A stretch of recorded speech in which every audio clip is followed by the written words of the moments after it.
నమస్తే.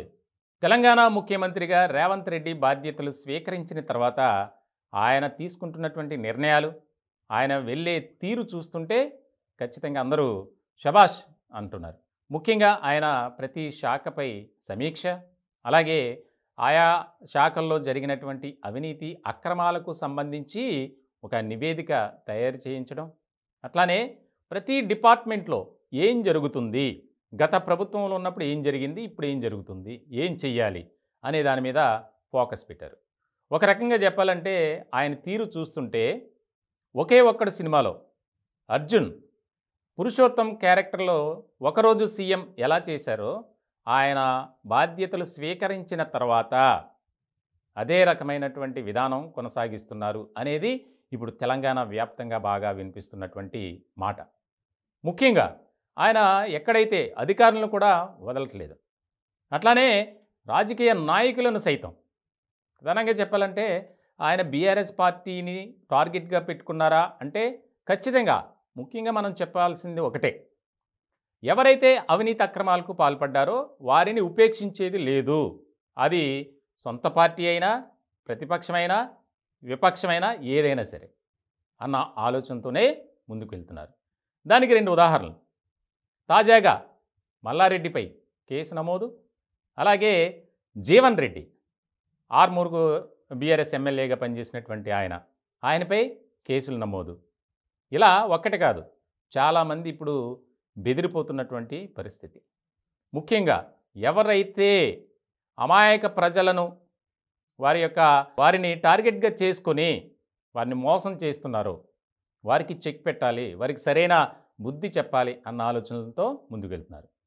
ప్రజాప్రతినిధుల అంశంలో అలా ఉంటే అధికారుల పట్ల కూడా అలాగే ఉన్నారు. ఎందుకంటే ఇప్పటికే పోలీస్ డిపార్ట్మెంట్లో సీనియర్ ఐపీఎస్ అధికారులను మార్చారు. ఎవరైతే నిష్పక్షపాతంగా పనిచేస్తారో, గతంలో పనిచేసిన విధంగా ఎవరు ఉండకూడదు, అవినీతి ఆరోపణలు ఎదుర్కోకూడదు, మంచి నిబద్ధత కలిగినటువంటి అధికారులు చాలామంది ప్రాధాన్యత లేని పోస్టుల్లో ఉన్నారు.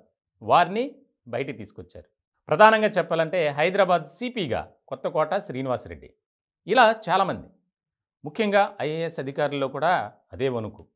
ఎందుకనంటే ఆయన తీసుకుంటున్నటువంటి స్టెప్స్ కానీ, ఆయన ఏ రకంగా వెళ్తున్నారో ముఖ్యంగా పార్టీలో వినిపిస్తుంది. రోజుకి 24 గంటలైతే ఆ 24 గంటల్లో 18 గంటలు ప్రభుత్వానికి సంబంధించి, అలాగే ప్రజలకు సంబంధించి, ఆయా శాఖలకు సంబంధించే ఆయన కసరత్తు చేస్తున్నారు. ఎందుకనంటే ఇందిరమ్మ రాజ్యం, మీరు మాకు ఒక్కసారి అవకాశం ఇవ్వండి, మా పాలన ఏంటో చూపిస్తాం, ప్రజా పాలన అందిస్తాం, ప్రజా సేవకులం అని చెప్పినటువంటి రేవంత్ రెడ్డి.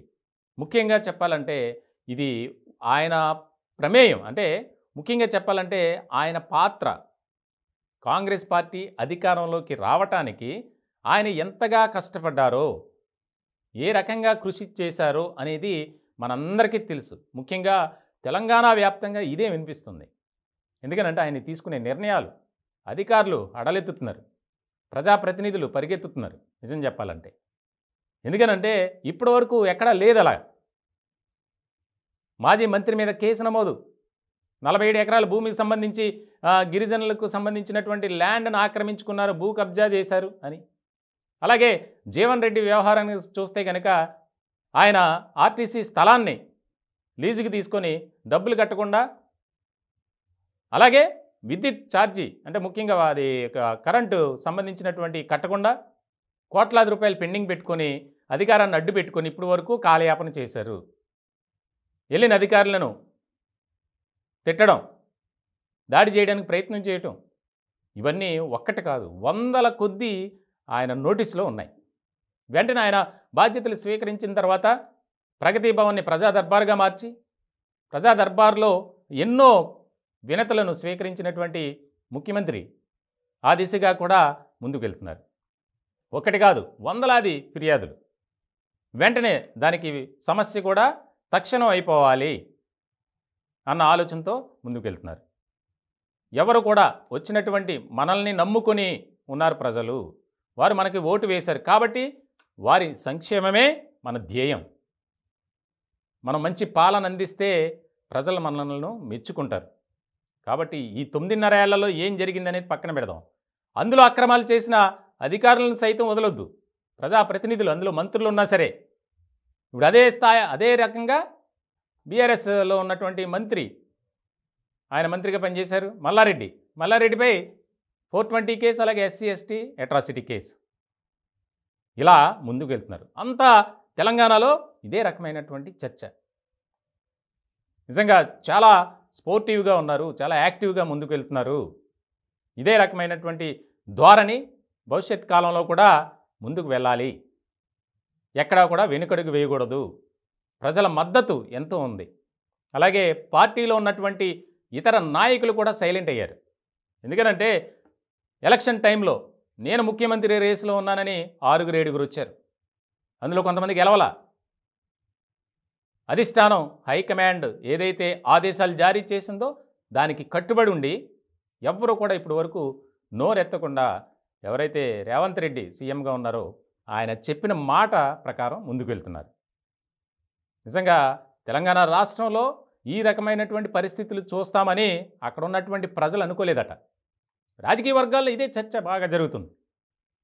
ఆయనకి ప్రతి ఒక్కరు సపోర్ట్ చేయాలి, ప్రతి విషయంలో పారదర్శకంగా వెళ్తున్నారు ముందుకి, ఎక్కడా కూడా అవినీతి అక్రమాలకు తావివ్వకూడదు. అధికారులు కూడా భయపడుతున్నారు. ప్రతి ఒక్కరిని ప్రక్షాళన చేయాలి, ప్రతి డిపార్ట్మెంట్ కీలకమైనటువంటి విభాగాలకు సంబంధించి రివ్యూలు. నిరుద్యోగులకు కేర్ ఆఫ్ అడ్రస్గా ఉన్నటువంటి, నిలయంగా ఉన్నటువంటి TSPSC, Telangana state public service కమిషన్పై ఆయన ప్రక్షాళన. ఆ దిశగా అక్కడ ఉన్నటువంటి చైర్మన్తో పాటు మెంబర్స్ కూడా 5 రాజీనామా. అంటే ఎంత భయపడుతున్నారో మనకి స్పష్టంగా అర్థమవుతుంది. ఇలా ముందుకు వెళ్తున్నటువంటి రేవంత్ రెడ్డి ముందు కూడా ప్రజల పక్షాన నిలబడాలి.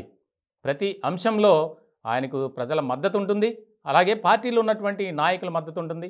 ఇతర పార్టీ నాయకులు కూడా మద్దతు ఇస్తే రాష్ట్రం ఆనందంగా, సంతోషంగా, అభివృద్ధి పరంగా కూడా నెంబర్ 1 పొజిషన్లో ఉంటుందనేది బాగా వినిపిస్తోంది.